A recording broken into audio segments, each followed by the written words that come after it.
ಇವತ್ತು ಬೆಂಗಳೂರು ನಗರದಲ್ಲಿ GBA greater Bengaluru ಏನು ಮನೆ ಮುಂದೆ ಯಾರು ಕಸ ಹಾಕಲ್ಲ, ಕಸ ಹಾಕ್ದವ್ರು ಮನೆ ಮುಂದೆ ತೊಗೊಂಡೋಗಿ ಕಸ ಸುರಿತಂತೆ. ಒಳ್ಳೆ ಯೋಜನೆ. ರೋಲ್ ಕಾಲ್ ಮಾಡೋದಕ್ಕೆ ನಿಜವಾಗ್ಲೂ ಒಳ್ಳೆ ಒಂದು ದಾರಿ ನಮ್ಮ BBMP ಅವ್ರದ್ದು. ಯಾಕಂದರೆ ಇವ್ರು ಏನೇ ತಪ್ಪು ಮಾಡಿದ್ರು ಇವ್ರಿಗೆ ಯಾರು ದಂಡ ವಿಧಿಸೋರಿಲ್ಲ. ಇವ್ರುಗಳು ಏನೇ ಅಂದರೆ ಇವಾಗ ನಮ್ಮ ಸರ್ಕಾರ, ಘನ ಸರ್ಕಾರ, BBMP ಇವ್ರು ಯಾರೇ ಏನೇ ತಪ್ಪು ಮಾಡಿದ್ರು ಇವ್ರನ್ನ ಯಾರು ಹೇಳೋರಿಲ್ಲ, ಕೇಳೋರಿಲ್ಲ. ಬಟ್ ಆದರೆ ನೀವೇನೋ ತೊಗೊಂಡೋಗಿ ಇನ್ನೊಬ್ರು ಮನೆ ಮುಂದೆ ಕಸ ಸುರಿತೀರಾ, ಅವರು ಕಸ ಹಾಕಲಿಲ್ಲ, ಇದು ಮಾಡಲಿಲ್ಲ ಅಂದ್ಬಿಟ್ಟು. ಓಕೆ, ಇದೊಂದು ಒಳ್ಳೆ ಯೋಜನೆ. ಬಟ್ ನಿಮ್ಮ BBMP ಅವರೇ ಎಷ್ಟೋ ಜಾಗಗಳಲ್ಲಿ ಇವತ್ತು ಡಂಪಿಂಗ್ ಯಾರ್ಡ್ಗಳನ್ನಾಗಿ ಮಾಡ್ಕೊಂಡಿದ್ದೀರಲ್ಲ, ಆ ಜಾಗಗಳನ್ನು ನೀವು ಸ್ವಚ್ಛವಾಗಿ ಇಟ್ಕೊಂಡಿದ್ದೀರಾ? ನೀವು GBA ಅಧಿಕಾರಿಗಳೇ, ನೀವು ಇನ್ನೊಬ್ಬರ ಮನೆ ಕಸ ಹಾಕೋದಕ್ಕೆ ಮುಂಚೆ ನೀವೇನು ಮಾಡ್ತಾ ಇದ್ದೀರಾ ಅನ್ನೋದನ್ನು ಫಸ್ಟು ನೀವು ತಿಳ್ಕೊಳ್ಳಿ. ನಾವು ತಗೊಂಬಂದು ನಿಮ್ಮ BBMP ಕಚೇರಿ ಮುಂದೆ ನಾವು ಕಸ ಎಸಿತೀವಿ. ಎಚ್ಚರಿಕೆ ಇರಲಿ. ನೀವು ನಿಮಗೇನೋ ಅನಿಸ್ಬಿಡುತ್ತೆ ಅನ್ನೋದನ್ನು ಏನೋ ಒಂದು ಮಾಡ್ಕೊಂಡು ಹೋಗ್ತಾ ಇದ್ದೀರಾ. ಬೆಂಗಳೂರು ನಗರದಲ್ಲಿ ಇವತ್ತು ಕೋಟ್ಯಾಂತರ ಜನ ವಾಸ ಮಾಡ್ತಾ ಇದ್ದಾರೆ.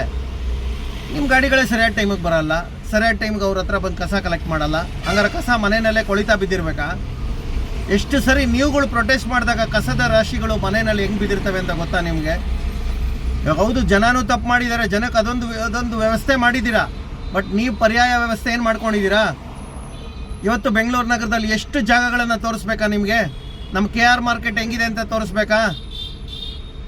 ಬೆಂಗಳೂರಿನ ಭಾಳಷ್ಟು ಕಡೆಗಳಲ್ಲಿ ನಾವು ಹೇಗೆ ಕಸನ ನೀವು ಎಲ್ಲೆಲ್ಲಿ ಬಿಸಾಕ್ತಾ ಇದ್ದೀರಾ, ಕಸನ ಎಲ್ಲೆಲ್ಲಿ ಇನ್ನೂ ಕಸ ಎತ್ತಿರಬೇಕಾಗಿರೋಂಥ ಜಾಗಗಳಿದೆ ಅಂತ ನಾನು ನಿಮಗೆ ಅರಿವು ಮಾಡಿಕೊಡ್ಲಾ?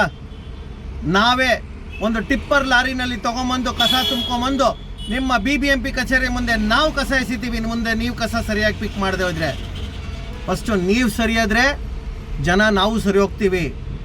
ಇದೊಂದು ಸೊಸೈಟಿಗೆ ಅವೇರ್ನೆಸ್ ಕೊಡೋದ್ರ ಜೊತೆಗೆ ನೀವು ಕರೆಕ್ಟಾಗಿದ್ದೀರಾ ಅನ್ನೋದನ್ನ ಫಸ್ಟು ತಿಳ್ಕೊಳ್ಳಿ. ನೀವು ಕೊಟ್ಟಿರೋಂಥ ಕೆಲಸ ನಿಜವಾಗ್ಲೂ ಶ್ಲಾಘನೀಯ, ಅದಕ್ಕೂ ನಾವು ಅಪ್ರಿಷಿಯೇಟ್ ಮಾಡ್ತೀವಿ. ಅದ್ರ ಜೊತೆಗೆ ಫಸ್ಟು ನೀವು ಸರಿ ಹೋಗಿ. ಮೊದಲು ಬೆಂಗಳೂರು ನಗರದ ರಸ್ತೆಗಳನ್ನು ಫಸ್ಟು ಸರಿ ಮಾಡಿರಿ. ನಗರಾಭಿವೃದ್ಧಿ ಸಚಿವರು ಅನ್ನಿಸ್ಕೊಂಡಿರ್ತಕ್ಕಂಥ ಮಹಾನ್ ಪುಣ್ಯಾತ್ಮರು ಇವತ್ತು ಬರೀ CM ಸ್ಥಾನಕ್ಕೋಸ್ಕರ ಹೋರಾಟ ಮಾಡ್ತಾ ಇದ್ದಾರೆ. ಬೆಂಗಳೂರು ನಗರದ ರೋಡ್ಗಳು ಮಳೆ ಬಿದ್ದರೆ ರೋಡ್ ಇದಾಗ್ತಾ ಇದೆ. ಫಸ್ಟ್ ಅದನ್ನು ಅರ್ಥ ಮಾಡ್ಕೊಳ್ಳಿ, ನೀವೇನು ಕೊಟ್ಟಿದ್ದೀರಾ ಅಂತ.